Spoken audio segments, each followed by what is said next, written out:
Hola, yo soy Ilan y hace unas horas me enteré sobre este proyecto cuando mis papás me dijeron que iban a venir a una conferencia de un señor que sacaba los sonidos de las ballenas, o sea, como que los conseguía.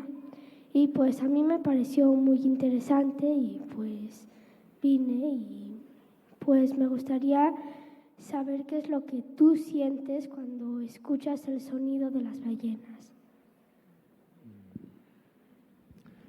Yo siento un enorme gozo cuando oigo el sonido de las ballenas.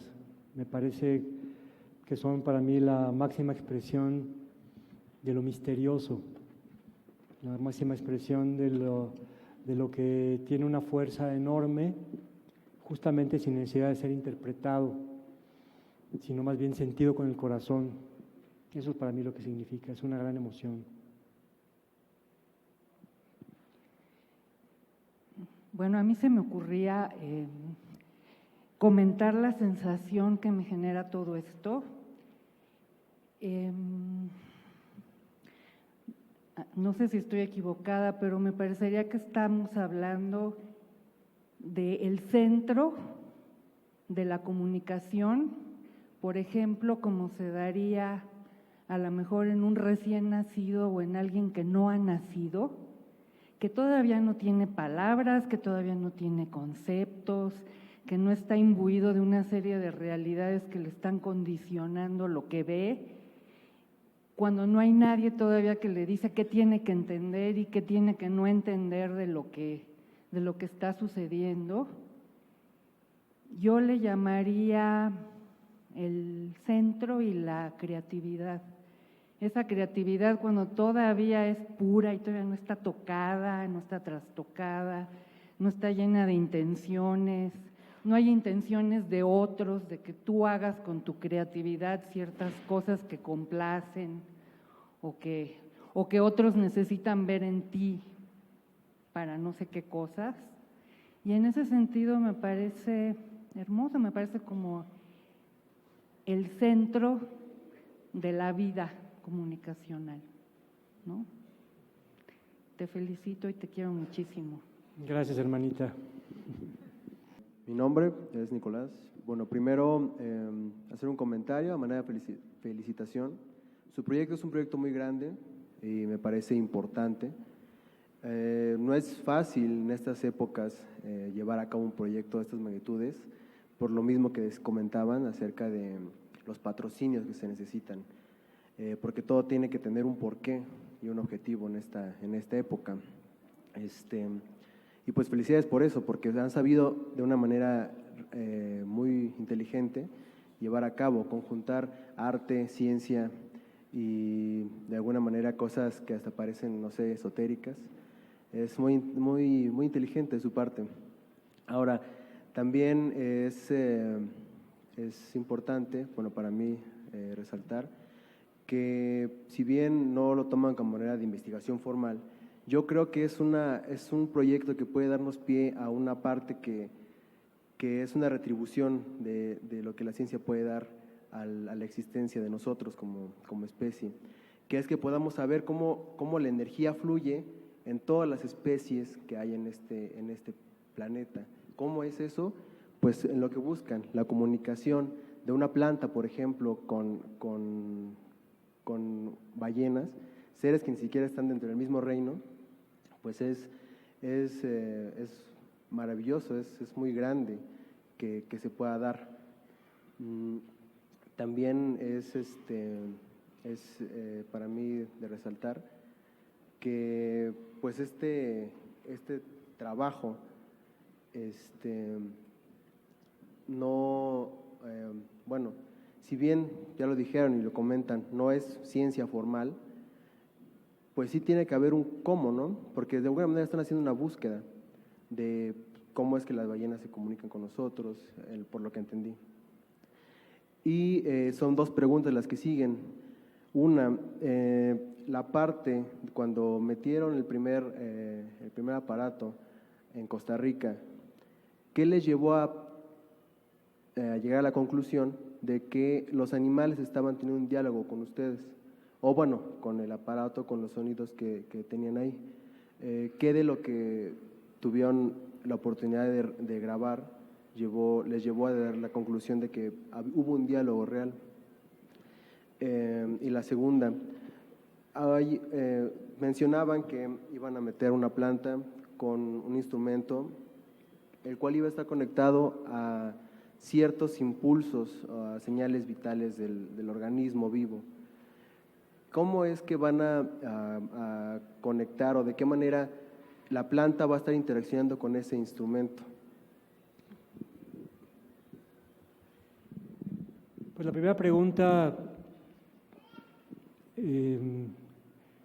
toca mucho esta parte subjetiva de que acaba de hablar Catalina, o sea, la interpretación, ciertamente la interpretación de un grupo de cetáceos que de la nada aparecieron en sus voces y estuvieron acompañándonos en el canto de la Nereida durante 17 horas hasta que empezaron los barcos y la luz del sol y unas condiciones que nos hicieron tener que irnos de ahí, pues es una apreciación subjetiva, ciertamente, ¿no? Y podemos llamarle canto, podemos llamarle una gran coincidencia, podemos llamarle muchas cosas, pero en realidad no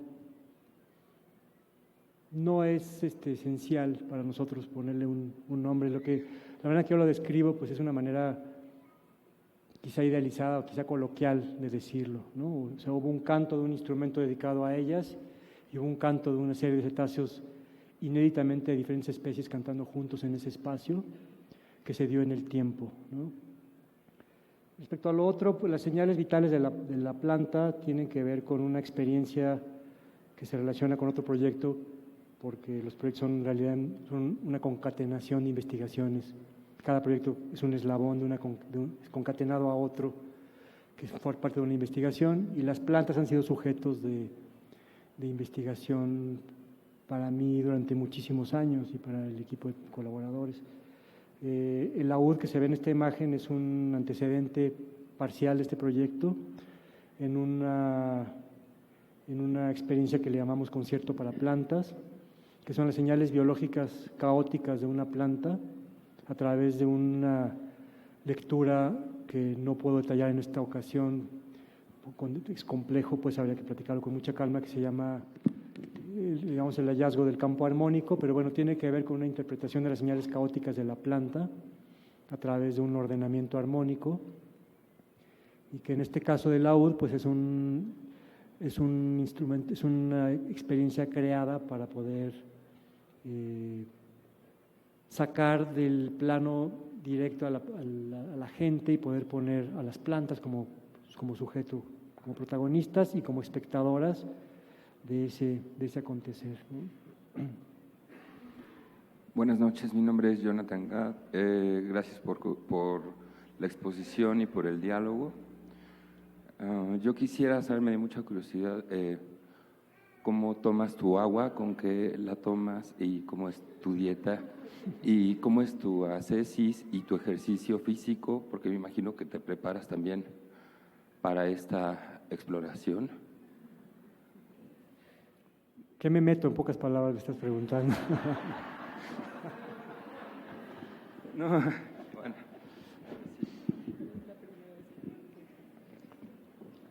Pues, ¿cómo es mi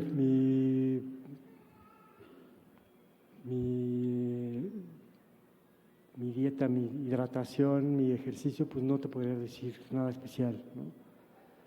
Simplemente me meto el agua, las hierbas y la comida necesarias para hacer estas cosas. Y estoy de alguna manera siempre es un enfrentamiento con las limitaciones y alcances físicos, tratar de emprender una cosa así como el mar, ¿no? Cuando mi formación original más bien tiene que ver con los desiertos, ¿no? Yo me identifico mucho con, si los cetáceos estuvieran en el desierto, yo sería muy feliz, ¿no? O sea, en realidad yo desde niño la arena mojada y los pies mojados en la arena y el sol y las inclemencias de la desnudez y de la exposición a algo tan contundente como el mar siempre han sido difíciles, ¿no? O sea, parte de la formación de este proyecto es poderme transformar en la medida muy moderada y discreta, pues en marino en vez de terrestre, ¿no? Ha sido todo un proceso muy demandante y muy confrontante, ¿no? En muchos sentidos muy íntimos, ¿no? Creo que es una buena pregunta, pero bueno, realmente no sabré cómo responderla no sé si sea muy relevante responderlo con mucho detalle, ¿no? No, para mí. Buenas tardes. Yo tenía dos preguntas. Una, ¿de dónde adquiere su nombre la cápsula Narcisa? Y la otra pregunta era, dentro de la traducción que se intenta hacer de los cetáceos, ¿de dónde nace esta necesidad de una traducción? ¿O quién vela o si existe alguna forma de decir, no, nos equivocamos, así no es como, esto no es lo que se busca escuchar de ellos? O si existe como es que de la forma más sencilla de explicarlo sería como alguna nota que se buscase dentro de la traducción de los cetáceos. Bueno, la primera pregunta responde un poco a la segunda. La nave Narcisa tiene que ver con Narciso de la mitología que miraba su propia belleza en el reflejo en un espejo. Los cetáceos, como les decía, miran con sonido, miran con sonares, expresan esto que hablaba mi hermana Noemí sobre la construcción de la percepción, cuando la percepción es virgen y cuando la percepción se va construyendo, de alguna manera vamos creando los mecanismos para poder ver y para poder interpretar. Los cetáceos generan sonares muy probablemente muy diferentes cuando recién empiezan a hablar o a expresarlos, que cuando son cetáceos maduros, como un cachalote de 70 años de edad, ¿no? Es muy interesante poder ver que en esos seres tan contundentes, su mente puede ser vista o puede ser captada a través de lo que emiten, ¿no? Es muy probable que la manera de ver de un viejo cetáceo haga de sus sonares y de sus expresiones de su mente que se materializan como sonido algo mucho más complejo y mucho más elaborado que el de otros, ¿no? Pero el hecho es que los cetáceos, y eso lo hemos vivido mucho con delfines, ven en la musicalidad de Nereida y de los instrumentos asociados a esta investigación, ven reflejada su propia mente. Ellos miran un objeto y el objeto es descrito por esa misma mirada. O sea, la mirada del cetáceo describe al objeto y el objeto canta en función a esa mirada. Entonces, de alguna manera podría decirse que la belleza que el instrumento genera es una belleza que sale de la mente del mismo cetáceo y que el cetáceo se ve en un espejo donde ve su propia belleza. Eso ha sido muy notable, especialmente cuando hemos tenido ciertos momentos de contacto con delfines, ¿no? Donde los delfines cantan con la cápsula, la subjetividad, ¿no? Cantan o se expresan con la cápsula, cada uno de una manera particular, y han sido en general experiencias, especialmente con los delfines. Los demás cetáceos son como de una solemnidad y de una naturaleza muy diferente, ¿no? Así como hemos tenido encuentros oníricos y lúdicos enormes con delfines o con ciertos cetáceos pequeños, los cachalotes en una expedición que hicimos Alejandro, Emilio y yo a la parte norte de Baja California, llegaron finalmente los tan buscados cachalotes, que son estos grandes seres, ¿no? Y se acercaron a nosotros y se pasaron de filo, ni siquiera nos voltearon a ver, ¿no? O sea, en realidad es muy relativo, pero el cruce de miradas y la belleza que puede reflejar esas miradas es lo que tiene que ver con la nave Narcisa. De alguna manera eso responde a la otra pregunta, ¿no? No hay una búsqueda de interpretación.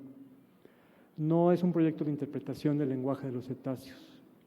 No tenemos la intención o la pretensión de saber qué quiere decir un canto o un sonido de un cetáceo.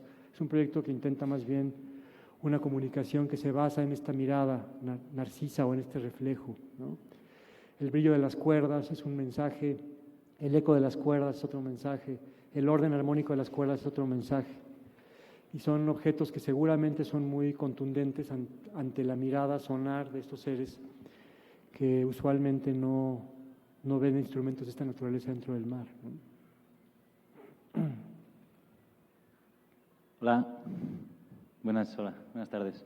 Me gustaría saber qué tipos de sensores usas en tus instrumentos, si es que, no sé si ¿Qué tipo de sensores usa? Si es que usas sensores en tus instrumentos como para captar las vibraciones de los animales, de las ballenas. No usa sensores, usa ¿No? el cuerpo mismo del instrumento. El cuerpo En mismo este caso, este instrumento, por ejemplo, Ajá. es un tubo de cuarzo puro, fundido. El cuarzo tiene muchas propiedades, ¿no?, físicas. Una de ellas es la resonancia armónica, la conductividad óptica, pero el oído en sí del instrumento el oído en sí del instrumento es el mismo cristal. El instrumento, la Nereida justamente hace esto que estamos buscando, o que estamos apreciando en los cetáceos, que es un movimiento circular, donde su expresión y su recepción son lo mismo, ¿no? Entonces no hay tal concepto como el sensor. Hay algunos hidrófonos adentro del agua para poder nosotros escuchar lo que ocurre, pero esencialmente el instrumento no tiene sensores. ¿Y tú personalmente creas ese cuarzo, ese tubo? ¿Cómo? El cuarzo, las cuerdas, la resonancia de las cuerdas, la respuesta de los mismos componentes del instrumento ante la mirada sonar de los cetáceos. Gracias. Hola, buenas tardes. La pregunta es sobre este instrumento de acero que baja con una planta viva adentro, a las profundidades del mar. La pregunta nada más es ¿cómo escoges ese tipo de planta y qué planta es? Mira, la experiencia está por realizarse, no lo hemos hecho, pero es una buena pregunta. La planta que queremos escoger muy probablemente sea una planta cultivada, una planta de invernadero. Vamos a tratar de no sacar una planta de su hábitat original, como una consideración ética, ¿no? No sacar una planta de su hábitat original, sino más bien poder cuidadosamente una planta creada y destinada para poder ser sacada de un invernadero, pues poderle dar ese destino. Qué planta sea y cómo la elijamos es una cosa que todavía no está claro, pero se trata de una planta que muy probablemente sea una cactácea, por la tradición y por la historia de este proyecto, y es una planta que será cuidada y preservada en su integridad, y además las incursiones en el mar serán acotadas en el tiempo, ¿no? Hola, gracias. Nada más, no es una pregunta, es un comentario. Me parece que lo que quizá te refieres con encontrar esa mirada sería buscar ese acontecimiento entre dos seres diferentes, pero que quizá estuvieron una historia muy antigua, ¿no? Estuvieron juntos y separados, ahora separados, como en algún momento el desierto y el mar estuvieron juntos y de pronto se ven aislados, y pues el uso de los nombres, ¿no? O sea, Narciso y Eco, pues es una historia de amor también ya bastante vieja. Entonces yo creo que me siento que es esta buscar esta ocasión, este suceso, este acontecimiento entre estos dos viejos amantes, ¿no? Exactamente. Y ahí es lo que dices, hace justamente este sentido de lo que hablábamos, donde la certeza viene justamente de la no concretud de ese encuentro, ¿no? De la amplitud de esa posibilidad de encuentro entre dos tiempos y posiciones y conciencias y espíritus tan diferentes, tienen un repertorio mucho más amplio en la infinitud de posibilidades o en la falta de control, ¿no? O en la falta de intención deliberada en ese encuentro. Su riqueza radica en eso, ¿no? Es como el cruce de miradas con un extraterrestre, ¿no? Si se da, quiere decir que hay una universalidad. O sea, el momento que esa mirada se cruza, ya existe una universalidad que es contenedora de todo, y todo lo demás se vuelve secundario, ¿no? Al menos desde este punto de vista.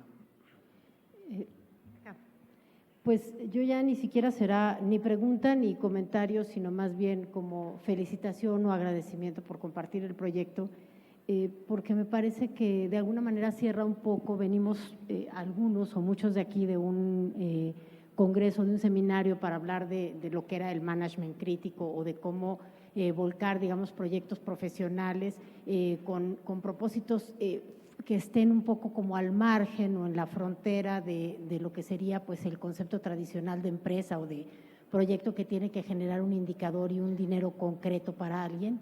Y me parece que cierra de manera muy clara esta propuesta o este trabajo que han estado ustedes haciendo ya desde hace muchos años, como la apuesta por sí se puede hacer proyectos que tengan un propósito, que no sea necesariamente el propósito científico de intercambiar comunicaciones y hacer un código de, pues si la frecuencia es aguda, entonces me está diciendo sí, si la frecuencia no es aguda, me está diciendo no, sino volcar la técnica, la tecnología, las capacidades humanas, la interactividad de diferentes profesiones o de diferentes habilidades en función de un proyecto que tiene que ver con volver a mirar la naturaleza, con dejar escuchar la naturaleza y escucharnos dentro de la propia naturaleza. Y pues la verdad es que lo felicito porque evidentemente atrás debe haber un trabajo de conocimiento técnico, ¿no? De qué micrófono utilizas, qué sensibilidad de micrófono, que refleja evidentemente también un trabajo, digamos, profesional y técnico y tecnológico y científico grande, ¿no? Gracias. Primero, buenas tardes. Tengo muchas dudas al respecto de su trabajo. Bueno, más que dudas, curiosidades. Acá estoy. Una, ¿cuál sería tu carta de presentación para para con los animales o seres del mar?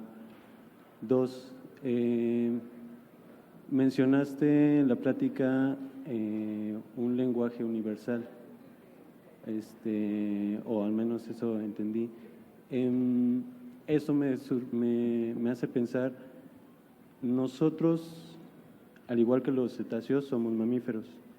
Entonces, desde que nacemos hemos experimentado ciertos sonidos, ciertas vivencias. Lo que me viene directamente ahorita a la mente es el latido de un corazón. O sea, ustedes han experimentado con sonidos como el latir de un corazón, la risa, el lenguaje que manejamos nosotros, o nada más es como tratar de asemejar el lenguaje de ellos, acercarnos, hacer una aproximación a ello, o entablar así como una comunicación con nuestros sonidos y sus sonidos. O sea, no sé, podríamos platicar de eso. Pues quizá no sé si entiendo el sentido de la carta de presentación, pero tiene que ver con la sutileza, con la humildad, con la búsqueda de no sometimiento, de no invasión, ¿no? Hay una cosa que le llamamos el contexto, que es como lo más importante. Ahorita están oyendo, por ejemplo, la cápsula Nereida no está conectada al sonar de los cetáceos porque no hay cetáceos, está conectado a la entropía del ambiente aquí. Esa sutileza que oyen aquí es aproximadamente 40 decibeles inferior al sonido más sutil de un motor fuera de borda en el mar, ¿no? Es decir, la manera que nos acercamos a los cetáceos tiene que ver con un acercamiento, con una presencia de búsqueda de cruce de miradas, pero no es una búsqueda frontal de cruce de miradas, ¿no? sino de la posibilidad incidental de que eso ocurra. La carta de presentación es simplemente el acercamiento silencioso, discreto y la intención, ¿no? Hay una intención que tiene que ver con, pues es un imaginario compuesto de muchas capas y somos muchos, somos un colectivo, ¿no? Cada quien tiene sus puntos, sus visiones, pero yo pudiera hablar de reconciliación, por ejemplo, pudiera hablar de reencuentro. Catalina habla ahorita de ancestros, ¿no? Es como muy diverso, ¿no? Y yo insistiría que no existe la cuestión de la interpretación, ¿no? Cuando hablo de una mirada, no hablo de un lenguaje universal, hablo de este incidente donde se cruzan las miradas, ¿no? Porque hay un dibujo emblemático que es el de la nave solitaria, ¿no? O sea, una de las... La de la nave solitaria. Una de las... yo provengo un poco de la improntación con la ciencia ficción, ¿no? y la idea o la posibilidad de la nave espacial en la búsqueda de otro lejano es para mí primordial como eje de esta búsqueda y esta posibilidad, como les decía, de un encuentro, de un cruce de miradas con otro. Si se da, si los ojos se reconocen, pues determina una universalidad, ¿no? Eso es todo, ¿no? Cuando manejas esto de que los ojos, las miradas se crucen, manejas una identidad como humano. Una identidad como humano. ¿Qué identidad te da la cápsula como humano para con los seres del mar? ¿Qué identidad me da la cápsula como humano? Ajá. No entiendo la pregunta. Mencionas que cuando se da el cruce de miradas, que se da un reencuentro, todo eso me hace pensar en una identidad, o sea, que quieres acercar de una forma sencilla de decirlo, nosotros los humanos con los seres del mar. ¿Cómo? Es la búsqueda simplemente es la búsqueda de un punto de encuentro. Okay. No tanto, no sé si habla de una identidad, sino de la búsqueda de un punto de encuentro entre dos, que son muy otro entre ellos, ¿no? Esta posibilidad a eso me refiero con el cruce de miradas, ¿no? Es como abrir el espacio, el contexto para que pueda haber un punto de encuentro, ¿no? Somos dos especies, somos dos naturalezas muy diferentes, ¿no? Y es la búsqueda de ese punto común, ese probable punto común, a lo que le llamo cruce de mirada, ¿no?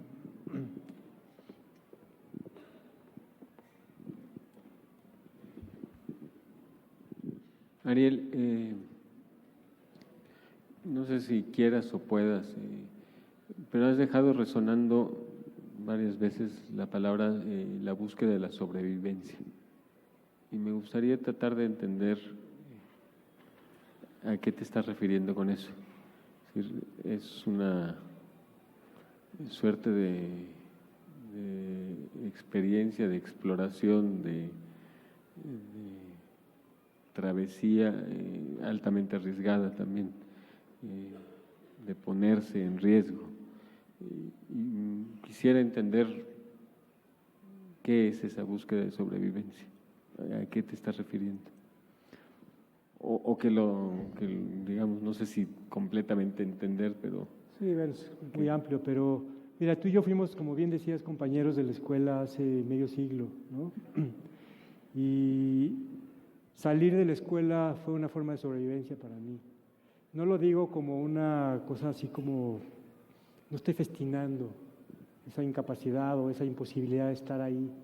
No quiero hacer una apología de ese acontecimiento y de la maldición de la escuela, ¿no?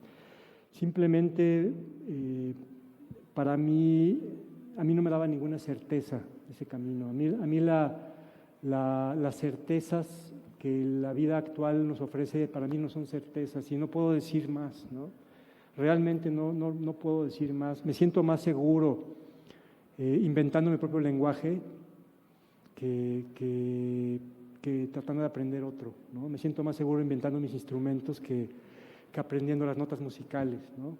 Es una cosa que es parte de mi naturaleza, ¿no? Y realmente las cosas se han ido complicando, ¿no? Digo, la escala cambia también, ¿no? La directora del colegio podía ser un monstruo tan grande como el peor monstruo marino que pueda imaginar ahora, o terrestre, que es peor aún, ¿no? Y eso se ha ido traduciendo y se ha ido convirtiendo en muchas otras cosas y en muchas otras entidades, ¿no? La incomodidad ha sido una constante, ¿no? Yo creo que no es raro que busquemos nuestros oficios y nuestros caminos como una manera de adaptarnos o de sobrevivir, ¿no? Entonces, sí me siento más seguro, la verdad, derivando que conduciendo, porque realmente no sé a dónde conducir. Y la vida me ha enseñado algo que valoro mucho de la vida, es que de mi manera en que mi experiencia es que la vida se puede presentar espontánea y mágicamente, y eso a mí me da mucha certeza, ¿no? La posibilidad, por ejemplo, yo soy amante de los desiertos y particularmente del desierto de San Luis Potosí, que he visto extinguirse, deshacerse, hacerse polvo en los últimos 35 años, yo fui a ese lugar y decidí quedarme ahí, y es un lugar al que repetidamente voy y que repetidamente me encuentro y me resguardo. Lo he visto desvanecerse de especies, he visto desaparecer aves, reptiles, claridad del cielo, vegetación, etcétera, pero sigo yendo, tratando de buscar cada vez más abajo de las piedras dónde prevalece ese misterio, que sí prevalece, ¿no? Y es en ese misterio y en ese resguardo donde yo me siento seguro. Y lo que hago y lo que comparto y lo que creo que me hace un lugar común con mis amigos es eso, ¿no? Creo que es una cosa en la que resonamos. Y por eso valoro mucho, y por eso acepto la generosa oferta de Benjamín, ¿no? De darle la vuelta a toda esta historia y asomarme al mundo académico de esta manera, ¿no? Porque me parece que está arropando y reconociendo esa fragilidad, esa búsqueda empírica, y esa búsqueda que parte no de las certezas y de la erudición y de la claridad y de la experiencia y de los papers y de la repetibilidad y de la discusión y de sostener ciertas hipótesis, sino parte más bien del apoyo a una libertad de pensamiento, ¿no? Eso lo valoro enormemente. No sé si respondo a tu pregunta o me desvío, pero bueno, tiene que ver con eso.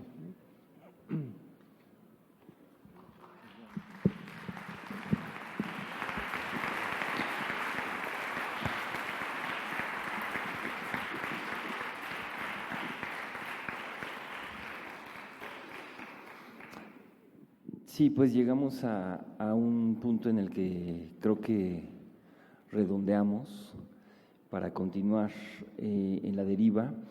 Creo que es muy importante remarcar algo que subrayó Daniel Goldin al inicio, y es el carácter público de este espacio, porque en este gesto efectivamente lo que hacemos es hacer constar el carácter, la importancia pública de un trabajo que ha sido apoyado de muchas maneras por distintas instancias, también el Estado, y quiero aquí subrayar el Estado más que la dimensión propiamente gubernamental. Creo que es muy importante que este carácter y el interés público de este trabajo y de estas preguntas realmente se puedan hacer resonar. Y por ese motivo agradezco particularmente a Daniel Goldin y a la biblioteca el haber acogido tan generosamente este evento. En 2007, curiosamente, una artista brasileña llamada Elida Tesler nos señalaba la enorme importancia que tenía entre nosotros en el Instituto 17 la coma, que de hecho tiene un valor jurídico, es curioso, estamos obligados por la Secretaría de Educación Pública siempre a escribir 17, Instituto de Estudios Críticos. Y uno puede preguntarse, bueno, ¿qué es lo que esa coma, qué juega ahí? Y creo que, entre otras muchas cosas, en la conversación de hoy ha quedado de manifiesto qué es lo que podría querer decir una coma en tantos sentidos y con respecto a tantas preguntas. Entonces, bueno, pues voy a proceder a entregarle finalmente a Ariel, después de año y medio, su grado honorífico.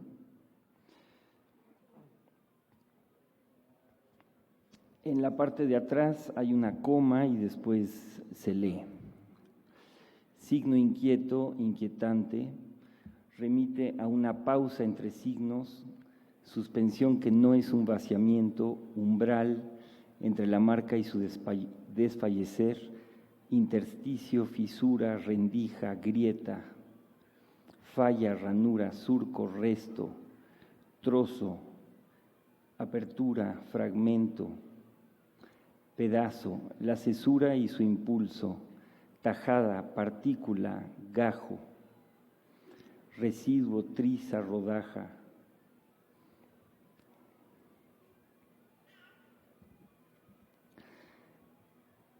Astilla, pizca, añico, juntura, mordisco, migaja.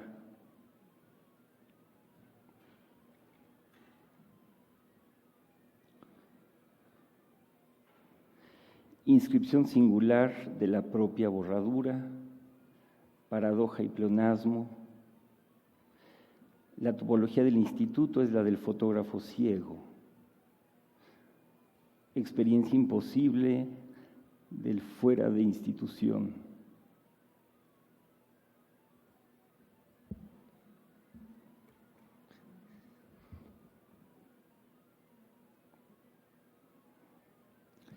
Creo que la primera vez que hablamos también lloramos.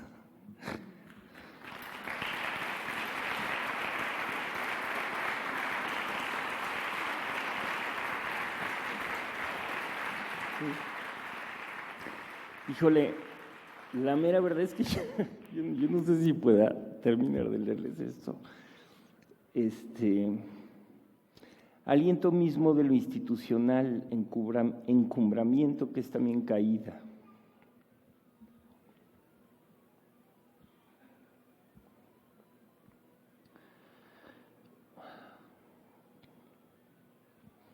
Creo que lo que me toca es que este texto fue un intento de escribir algo de eso que estaba en juego en el impulso del propio proyecto del instituto, que en realidad con sus diferencias viene de un lugar muy parecido a ese lugar de donde viene el laboratorio, y creo que siempre hemos percibido eso. Y creo que una de las cuestiones importantes es que creo que tenemos claro que es posible efectivamente hacer camino.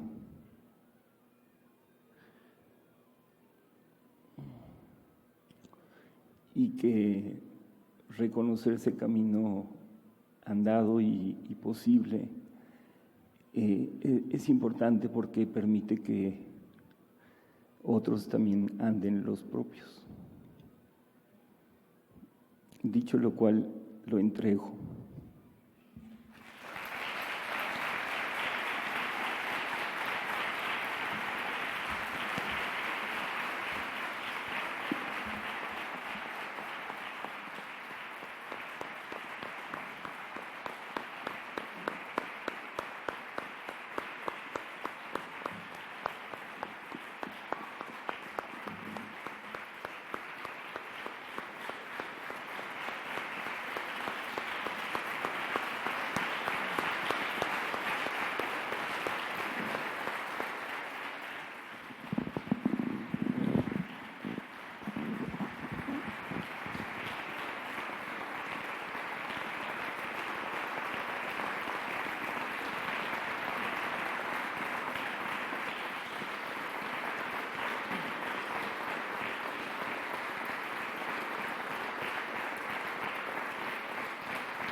Pues gracias, muchas gracias, Benjamín, muchas gracias, Daniel, muchas gracias a todos ustedes.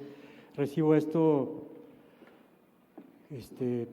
a nombre mío y de todos mis colaboradores y amigos con los que hemos trabajado en esta historia. Y me es raro el tema, no de un reconocimiento académico, pero me parece que lo puedo agradecer con todo mi corazón y lo puedo empezar a usufructuar en este momento, pidiendo que unamos fuerzas para buscar la coexistencia con las otras civilizaciones de este planeta de una manera horizontal y que caminemos en un sentido de preservación de la vida y del corazón, ¿no? Pues muchas gracias por estar aquí.